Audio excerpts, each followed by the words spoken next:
Hey, this is Alan here with the Pro Wrestling Archives, and I got a lot of good stuff in wrestling to talk about. And this is Rick here. We're here. And wrestling world has definitely been like on a wild roller coaster lately, especially with Wrestlemania.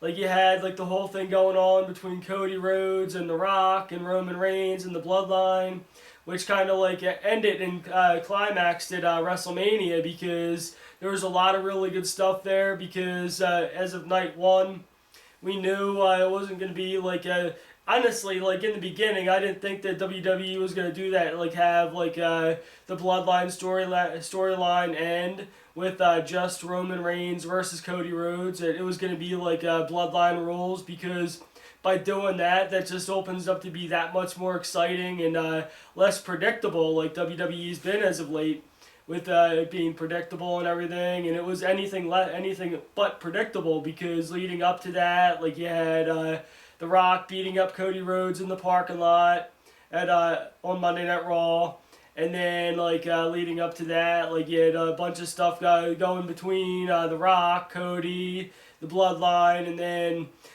then everybody thought Stone Cold Steve Austin was going to come back, but then instead of him coming back, The Undertaker came back, chokeslammed The Rock. Seth Rollins came out when everybody thought that when he was coming out that it was going to be Dean Ambrose coming out to the Shield team. Yeah, I saw that. I thought like everybody thought it was Dean Ambrose because AEW was in town around the same time as Mania, so like you didn't know like if Dean Ambrose was going to come out to the Shield music, or you didn't know if Dustin Rhodes was going to come out, and because he was in town with AEW, so. Yeah, so that's pretty cool, man. And then Friday and Saturday I was down at the arena, so I was checking out what was going on down there, and Friday they had two shows. Nice. So they had RF's show and then Tim Embler's show at night with the ECW guys. Okay. So RF was in charge of the younger crew, and they had some matches like Lance Anawahi versus Rich Swann. There were some dream booked matches, but it was a pretty early show, so it was too early for everybody, I feel. But that night came around, and it was the WrestleMania for ECW. Nice. So tribute to the Extreme 2. Everybody was there. ECW's back. It's just called Battleground. Yeah, exactly. Yeah, and then how fitting is that too that Paul Heyman was inducted in the WWE's Hall of Fame in the same city that ECW was born in. Yeah, that was nuts. And this is where I think, Al, we might have different opinions, but I'll say this. Paul Heyman's speech was incredible. He did it again. And I saw Tommy Dreamer come over to the arena right after that because he was at the Spectrum, or I'm sorry, at the Citizens Bank Park or whatever. And then he came over to the 2300 arena and tagged with Onita against the Dudley Boys, or 3D or whatever the fuck they go by nowadays. And it was crazy because the way that this all happened is it happened again. Yeah. Like they're back. Yeah, exactly. And that's what we've been working so hard on at the arena and independently is trying to get everybody fired up to bring it back. And it's like it looks like Triple H did bring it back. And it's not that it's just Triple H. It's like the wrestling industry is doing its thing. Yeah, it is. Yeah, like you got and also too like with WWE like Tama Tonga. Haku's son. That's Haku's kid. Yeah, Haku's kid is now in WWE, which I think is pretty cool because Rikishi and Haku were a team back in the Attitude Era. And then now they got Jacob too. Yeah, and then Jacob Fatu, but even better. That's the Tonga kid's kid. Yeah, but even better too. Like Solo Sikoa is Rikishi's kid. And Tama Tonga is Haku's kid. Yeah. Rikishi and Haku were both a tag team in the Attitude Era, and now you said Rikishi and who? Rikishi and Haku. Were they a tag team? Yeah, they were at one point. Yeah. What, the New Islanders? I think so. Yeah, at one point they were. I can't even keep up with these guys, man. But then like now, like you got both their kids are doing something together in WWE now, so like it's like a rebirth of the Bloodline, and it was all because the Bloodline storyline that Solo Sikoa is now like moving on up, and we'll actually see what Solo could do. There's a lot of things to be said too, and I am going to put this out there just because you have to.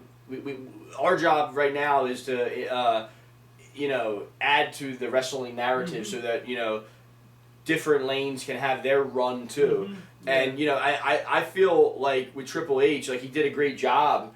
But I also will say this, like there's a lot of people out there that are not Paul Levesque guys, like the way Heyman says he is a Paul Levesque guy. I'm not a Paul Levesque guy. And I've come to terms with that. But I like what he's doing now. Exactly, yeah. So that's like, okay, if I'm not like maybe a Hunter Hearst Helmsley fan, but I might like Paul Levesque as a booker. I don't know, man. I don't know how to call it yet, but it's like knowing that Heyman and him are together, that's some maniacal shit. Exactly, yeah. That's some maniacal shit. Because I know, like, I got to meet Paul Levesque a few times before when I got to work WWE, and he was very respectable and everything. He was cool backstage and everything, and, like, grateful for what the crew was all doing and everything. Just like the one time I remember I met Paul Heyman backstage when I was doing a load-in for WWE up at the Amica Pavilion in Providence, Rhode Island. Paul Heyman was like a mentor backstage to like some of the newer wrestlers that were coming up in the business, and just seeing how people interacted with him backstage, you could tell that Paul Heyman has that level of respect back there, that he is very well respected in WWE. How about that, man? I was gonna tell you about that. Yeah. So there was a lot of guys that were there at the 2300 Tribute to the Extreme show, and I just have to mention some of these names that were there. Abdul the Butcher was there Saturday night when the Meanie was doing the thing, and I know you chilling with the Meanie too. Yeah.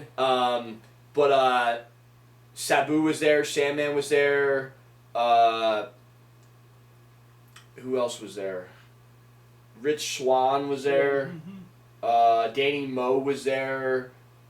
Van Dam and his girl were there. That was the Icon show. That was not. They weren't at Tribute to the Extreme.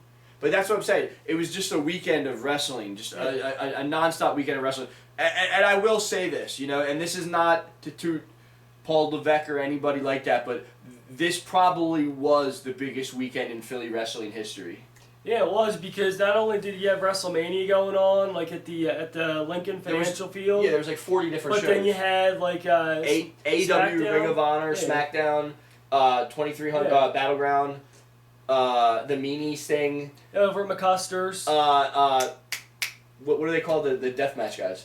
Not deathmatch. XPW or Combat Zone. Combat Zone, yeah. Yeah, Combat Zone was running, and then there was like shit popping off in different neighborhoods, like the different shows, and so there was more wrestling than I've ever seen in the Philadelphia area. And then you had the convention center was tied up with the Fan Fest thing, and then over at the Marriott, they had something going on there. Plus, then you had not just the Link where they had WrestleMania at, but you had the Wells Fargo Center where they had SmackDown, the Hall of Fame, and then Monday Night Raw over at the Wells. So pretty much all of Philly was tied up with pro wrestling for practically that whole week. Yeah, that was fucking nuts. There was people from all over the world that were coming here because of pro wrestling, and that I'm glad, because Philly is a wrestling city, and people need to know that, you know what I mean? Like whether it's the ECW Arena, or whether it's Citizens Bank Park, or the old Spectrum lineage, you know, this has always been a wrestling city, man. And then you had Bubba Ray Dudley. He made an appearance at WrestleMania too, like in a referee capacity at WrestleMania. Yeah, he did. I didn't see that. Night 2. So, like, Bubba Ray Dudley was at both the 2300 with the Battlegrounds thing, and he was at WrestleMania. So, like, Battlegrounds had someone on there that was on WWE that same weekend. We also got to say this, too. I've been noticing, too, on YouTube. I watch a lot of wrestling on YouTube. WWE with NXT is crushing it with getting some of these younger guys over right now. Just watch what Paul Levesque's doing, getting these guys over, or whoever's running it, because whoever's running it is doing a really great job with NXT. I can tell you that. Plus, also now we got The Rock as the final boss in WWE. So right, he's back. The biggest movie star in the world's back. Yeah, so like we got The Rock in charge, and it's kind of cool because The Rock and Triple H, an epic rivalry between the Nation of Domination and DX. It almost kind of seems like the WWE is the new Hollywood, if you really think about it. You got the biggest Hollywood superstar. You got more storylines than Hollywood. Yeah. And then on top of it, you got like we're in a camera era of everybody's got a camera, so it's like there's more fame than there's ever been. Yeah, exactly. Yeah. It's crazy, man. Yeah, and also too with Jacob Fatu signing with WWE, so like that's gonna make the bloodline angle even better. And like also too, like recently on SmackDown, you had they went after Kevin Owens. So like I could kind of see like leading up to a feud. You got Jimmy Uso, who the bloodline Solo Sikoa and Tamatanga took out last time.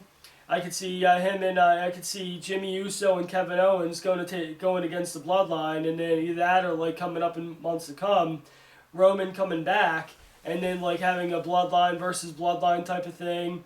Because then with Jacob Fatu coming in, he could actually like divide the bloodline in two like that. Or that you also got guys like Lance Anawahi that already made an appearance in WWE when Roman was in his thing with Shane McMahon. It kind of this is crazy, but one of the things that like I've realized after that weekend is this is all happening because of the National Wrestling Alliance. Exactly. And now that Billy Corgan's doing his thing, they're coming back to Philly in the summer, so that's going to be one of the ones that I want to check out. Yeah, you know what I mean? Exactly. Yeah. But it seems like a lot of the national. See, when I think of the National Wrestling Alliance, I came a little later, so I remember the WCW days and the NWA days of Ric Flair was just as big as Hogan, but he was in a totally different area. Yeah. So like when I think of some of these guys who got over like that, like Flair, Harley Race, I mean even the Sheik got over like that elsewhere. You know what I mean? Like so what I'm saying is like I'm seeing that that's still going on. Guys like Sabu and Sandman and Too Cold Scorpio and some of these guys, Abdul the Butcher, who are still just as big as they've ever been independently. Yeah. Maybe these guys are like the trailblazers of the indie wrestling world, but it just seems like there's a lot of these guys. Like Sabu was just in AEW, right? Or I know Van Dam was. Was Sabu there too? I think so. I think he was there. So this is what we're talking about. We're talking about the National Wrestling Alliance. It shows its face in new forms, and there's a void that's still missing. AEW's tried to fill it, but we need more National Wrestling Alliance. That's the only thing I can say. Yeah, like AEW has like too many teams and all too. Like you need to have some breakout stars in AEW. Yeah, and they don't have any good storylines, man. They haven't since they really started. Yeah, like actually, like I remember for a while it seemed like AEW was kicking WWE's ass. But now it seems like WWE's on top again. Yeah, WWE's destroying them. But then also too, like when you think about it, like a lot of people when they talk about WWE and wrestling, they think AEW, WWE, but MLW is also on the rise too. Like MLW. Yeah, they just settled that lawsuit. And they got all that money. Yeah, now a lawsuit they won against WWE, and now MLW is going on tour. So it's kind of like. But they just lost Jacob, so. Yeah, but then they got a bunch of other names too. I know like Jacob Fatu. Like who they got? They got Hammerstone and who else? Yeah, they got Hammerstone. They also got the one Japanese guy from New Japan that's the MLW champion right now. Who is it? I forget what his name is. Kyujin or Mujin. Yeah, I forget who it is. Yeah, but it's one of the guys from Japan. Holds the MLW World Championship. So. Okay, I didn't know that. And they got Filthy Tom Lawler. They got him. Richard Holiday. They got him. Okay. Yeah, they were pushing him.